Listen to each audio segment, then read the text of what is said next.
right, I'm going to react to Sarah Boone's 911 call. And Sarah Boone is the girl that put her boyfriend into a suitcase where he ended up suffocating to death while she went to bed, passed out drunk, woke up the next morning and found him dead in her suitcase. So this is her 911 call. Listen to this. 911, what is the location of your emergency? 4748 France Court, apartment 3. 4748, what's the street name? France, Frantz. And the apartment number? 3. Is this a police or medical? My boyfriend is dead. Okay, so... Okay. That right there, that one-liner is so significant. And it's probably going to be played in court, and I'm sure the jury's going to think, they're going to have a response to that. I mean, who wouldn't? She calls 911 and says, my boyfriend is dead. I mean, where's the sadness, the remorse, I would be so freaked out. I mean, who wouldn't be freaked out if they found their boyfriend dead in their suitcase? I just don't understand it. And it makes her sound so guilty. And, I mean, that is one thing that Chad Daybell did kind of sort of correctly when in his 911 call, is he at least pretended to be sad. He kind of pretended to be crying and say, oh, oh. But, yeah, Sarah, she doesn't bother. She just says, oh, my boyfriend's dead. For the fire department, do not hang up.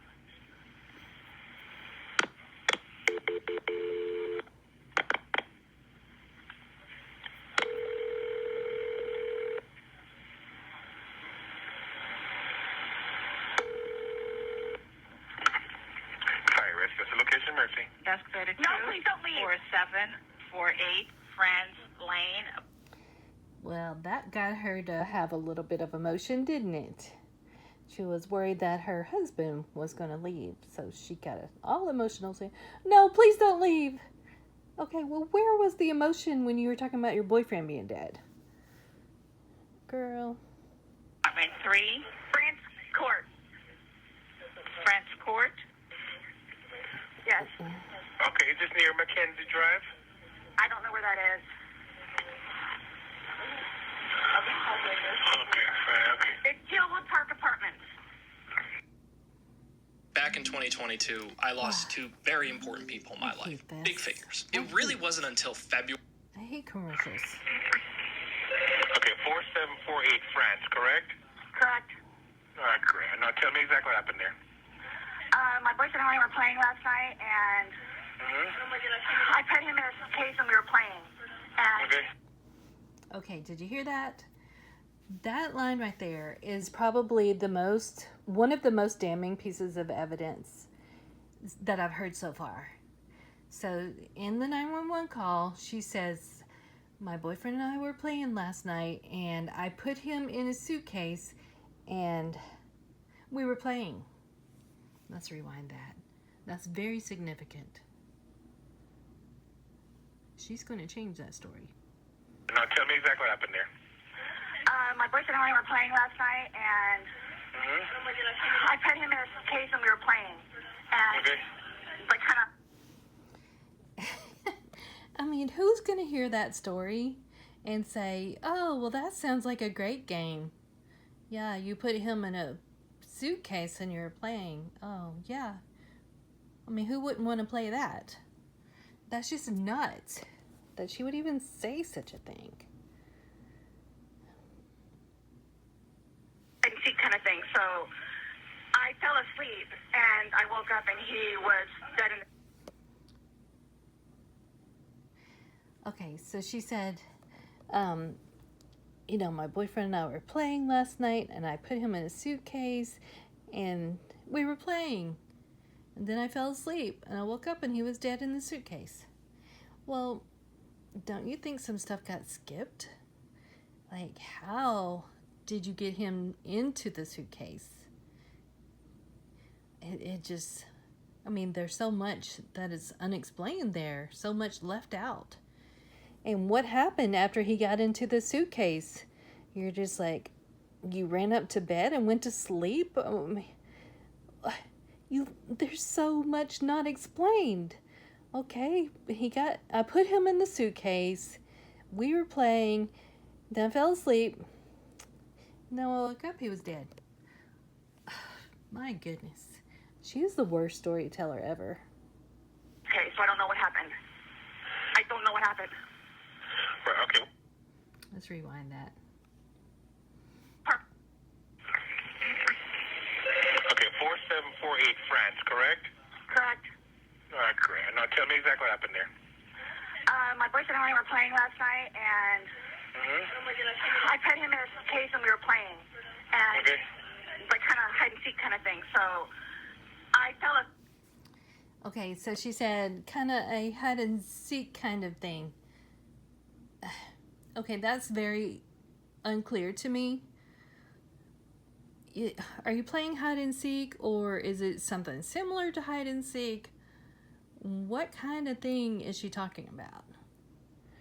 And I think I would probably ask that because I wouldn't understand. Like, we're playing a hide and seek kind of thing.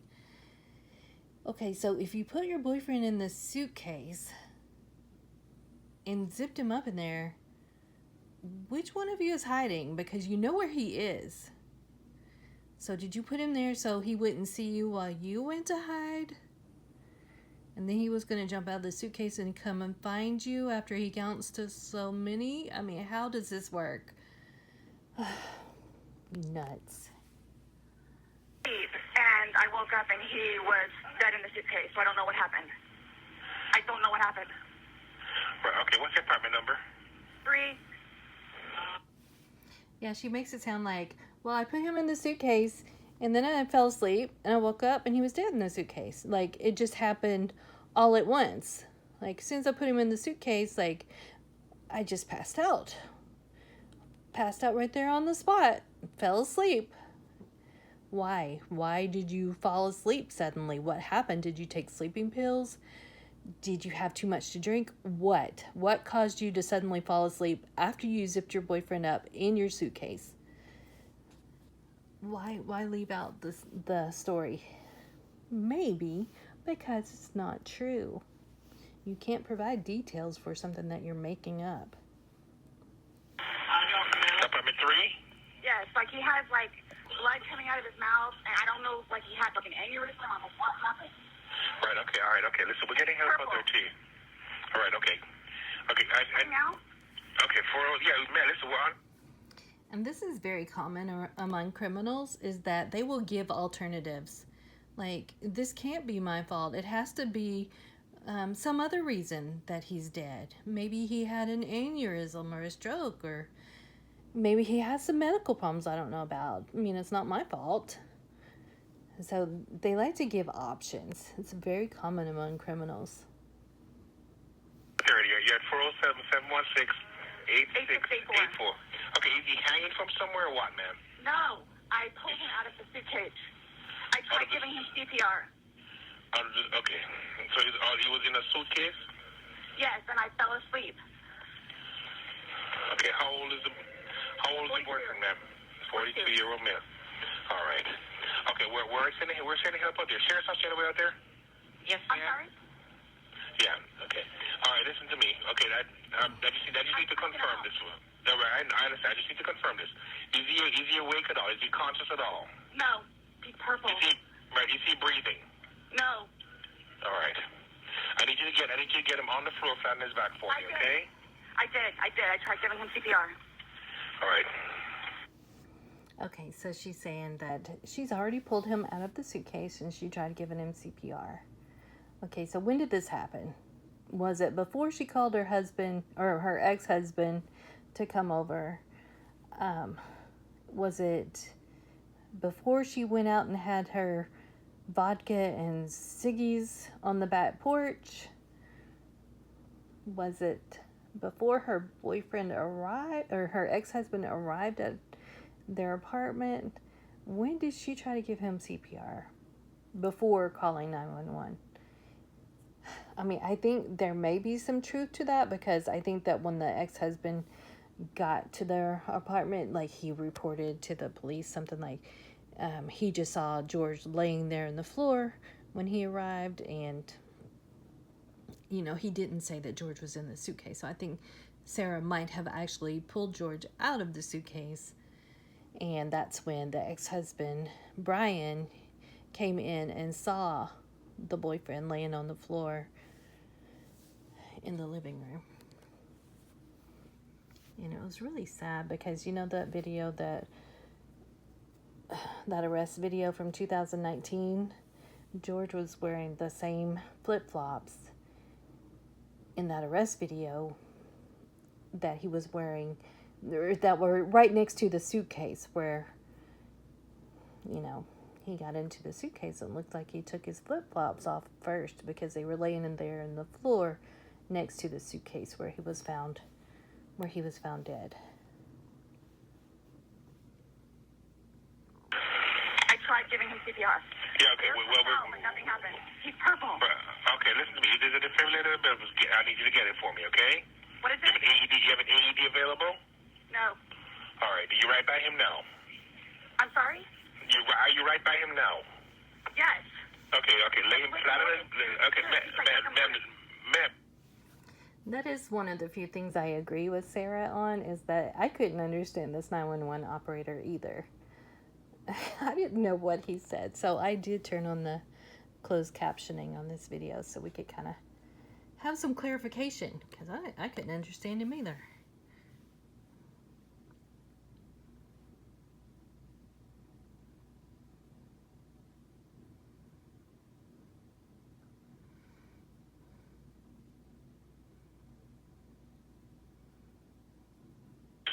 So is he cold and stiff? Yes. Okay. Well, he's not necessarily cold, but he's stiff. And he's Right, purple. okay. All right, listen to me. Listen to me. I want you to lay him flat on his back for me on the floor. I did. Removing the pillows, okay. Yes, I did. All right, okay. He's stiff and purple. Right, okay, listen. Okay, man, that's fine. We're still going to do compressions on him, okay? All right? Place the heel of your hand on his breastbone, right in the center of the chest, right between the nipples. Yes. Put your other hand on top of that hand. Baby, I'm telling you. Just by looking at him, you can tell. Okay. Please. Okay, he just gurgled. Okay. Listen to me. All right. I want you to place the heel of your hand. Okay, right between his chest, right between his breastbones. Yes. Put your other hand on top of that hand. Yes, We want to pump his chest for me hard and fast, going to this twice per second. I'm doing it again. Okay, no, just keep on pumping. That's all you need to do for me. Keep on pumping his chest for me. I don't need you to stop and talk or anything. I just want you to count out loud for me, okay? 1, 2, 3, 4, 5, 6, 7, 8, 9, 10, 11, 12, 13, 14, 15. This is nothing. Okay, ma'am, just keep on pumping his chest. That's all you need to do for me, okay? Yes. Come on, please. Hurry up. Okay, ma'am, they're driving here as fast as they can. Okay, don't stop to say hurry up. Just keep on pumping and counting. I'm still doing. I love that part where the 911 operator is getting frustrated with Sarah. He's like, ma'am, don't stop to say hurry up. Just keep on pumping. And of course, she's all like, I am. I'm still pumping. I'm pumping you, okay? Okay. Not another one. Vernon Central High School, how may I help you? I'm going to help you. Okay.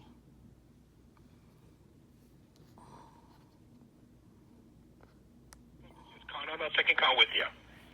1, 2, 3, 4, 5, 6, 7, 8, 9, 10, 11, 12, 13, 14, 15, 16, 17, 18, 19, 20, 21, 22, 23, 24. Okay, I just don't believe her. I mean, there's no proof, and that's why I want to change the 911 calls to actually be in video calls. You know, kind of like FaceTime, because you can't actually see what she's doing here. And I would like to see it. I don't believe she's actually doing chest compressions because I've done CPR at least 4 times and I get out of breath when I'm doing it. And she's not out of breath.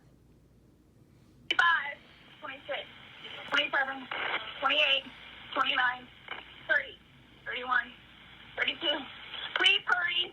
Okay, man, they're getting there as fast as they can, okay? He's stiff and he's purple. Okay. Keep pumping his chest for me. Sarah says, he's stiff and he's purple. Sarah, didn't the 911 operator tell you not to talk? Just pump and count. Yeah, he told you that. And did you listen and do as you're told? Absolutely not. Do you ever? Absolutely not. I'm still doing it, okay? Yeah, right. Still doing it. Just don't make me count. Right, okay, that's fine. Just you doing a good job. Just keep on doing it for me. That's all right. They're getting there as fast as they can, along with the sheriff's office also, okay? Please. Okay. Keep on pumping, man. 1, 2, 3, 4. 1, 2, 3, 4. 1, 2. Sarah knows that doing CPR on George is not going to help. He's been gone too long. You know, at this point, he's been in the suitcase overnight, at least like 11 hours, I believe they said. And she knows that CPR is not going to do anything for him. So she's just really trying to get in her story that she made up, saying, we were playing hide and seek. You know, I really want you to know we were playing hide and seek. Like, she thinks that's going to explain something and make her innocent somehow. And it doesn't. It just it makes her sound crazy. That is a crazy story. 3, 4. Keep on pumping for me, man. I'm doing it. I'm doing it. Believe me, I'm doing it, okay? We were playing hide and seek. Okay. All right, I understand. Okay, so she said, I'm doing it. Believe me, I'm doing it. Well, no, I don't believe you. And instead of counting her chest compressions, she again says, we were playing hide and seek. And the operator says, I understand. Well, I don't understand. What adults play hide and seek? I mean, I have actually jumped out, like if I see someone coming, like I'll hide and then jump out when they come by. You know, that's probably as close as I've come to playing hide and seek with another adult. You know, with kids it's a different story. They like to play hide and seek, but adults just don't do that. We don't play hide and seek. Well, I kind of do a little bit, but not. I definitely have never even had the thought to hide someone in my suitcase. All right, just keep on pumping for me, okay? Okay. Please hurry. Right, okay. Horrible. This is horrific. What happened? Like, what happened? See, I love this part. And she's kind of getting freaked out finally. And she's saying, what happened? Like, what explanation could there be for why he died in the suitcase? Tell me. Come on, operator. Give me some clue. Like, what could have happened to him? Because I might be able to use that in my made-up story here. So she's really frantic. Like, she's hoping that something happened to George that wasn't her fault. Like, maybe he had a heart attack or an aneurysm, something that wasn't her fault. She's really hopeful here. But she doesn't get anywhere with that. Okay, man, just keep on pumping his chest for me, okay? They're in the parking lot. They should be up there shortly, okay?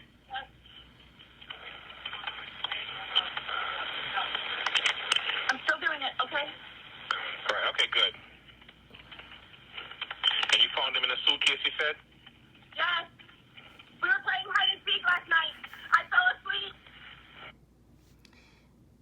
The answer to that, not exactly. She didn't exactly find him in a suitcase.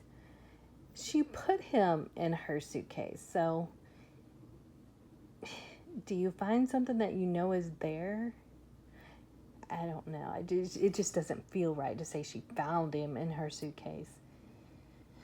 And then here she goes back. We were playing hide and seek last night, and I fell asleep. It was like a knockout drug just hit me all of a sudden. I just fell asleep. I think they're here. Right, just keep on pumping the chest until they take over, okay? I am. Okay.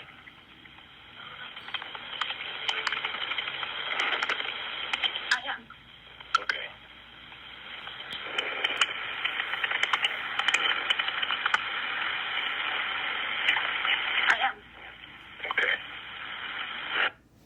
Okay, so she said I am like 4 times in a row there.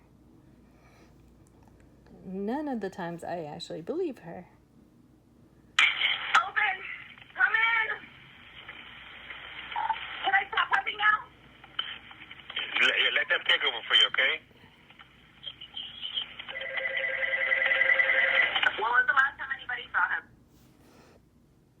I am excited to hear in the trial if there was actually evidence that she was performing CPR, you know, like from his autopsy, like where his ribs broken, any kind of indication that she actually performed CPR, because I believe the paramedics did not perform CPR on him, because when they come in, I hear the paramedic lady saying, there's nothing that we can do for him. He's been gone too long. So I don't think they even attempted CPR. I'm not sure about that, but I don't think so.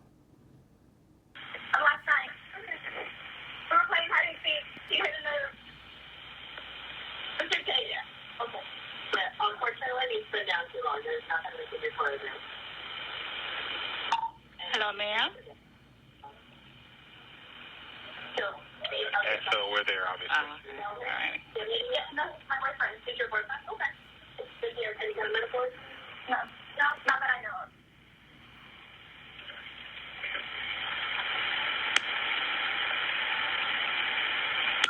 Hello? Hey, ma'am, the fire department's going to take care of you now, okay? Yeah, so we'll see you there. Alrighty.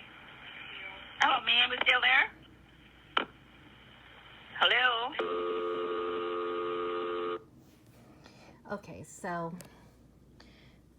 that was the end of the 911 call there. But I did kind of want to put in my thoughts on this. If Sarah hadn't recorded her crime, you know, while she was drunk, and of George begging to get out of her suitcase and her refusing to let him out, I think this hide and seek story would have been pretty good. You know, if they didn't have evidence against her showing otherwise, I think the hide and seek story would have been good, because she could have just said, hey, we were drinking, you know, we're having a bottle of wine, we were drinking, you know, got a little bit tipsy, and we decided to play hide and seek, you know, because we're not married yet, we're still in our playful stage of our relationship, so we're just gonna play a little hide and seek. And so he went to hide. I couldn't find him anywhere. I looked for him, but you know, the wine was hitting me, and I was upstairs looking for him, and there was the bed, and I guess I laid down and fell asleep. And then the next morning, you know, I woke up, I'm like, oh yeah, you know, we were playing hide and seek last night when I passed out drunk in the bed, and I wonder if he ever came out of hiding. I wonder where he is. And then, you know, I went downstairs, and I still couldn't find him anywhere. I'm calling for him everywhere, can't find him. And you know, the suitcase is laying in the floor in the living room, so I just had this thought, like, surely he wouldn't have hidden in the suitcase. And so I opened up the suitcase, and there he was. He was dead, and I had no idea that he was in there. It's totally not my fault. I just didn't know. I mean, I really think that defense could have worked if she hadn't recorded her crime. But she did record it, so it won't work. So I hope no one tries to copycat that story. Alright, that's the end of this video. Oh, and really, I hope Sarah Boone does end up defending herself in this trial that she's about to have. I hope she's about to have it someday. It's been 4 years, and she still hasn't gone to trial after 8 different attorneys, or 9. I'm not sure which.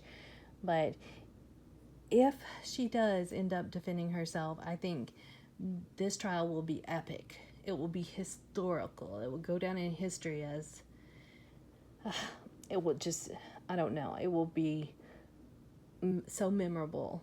And so I'm definitely planning on watching every minute of it, you know, as much as I can. Sarah is very hard to take. I'm having difficulty just with her hearing, so I can imagine what the trial is going to be like.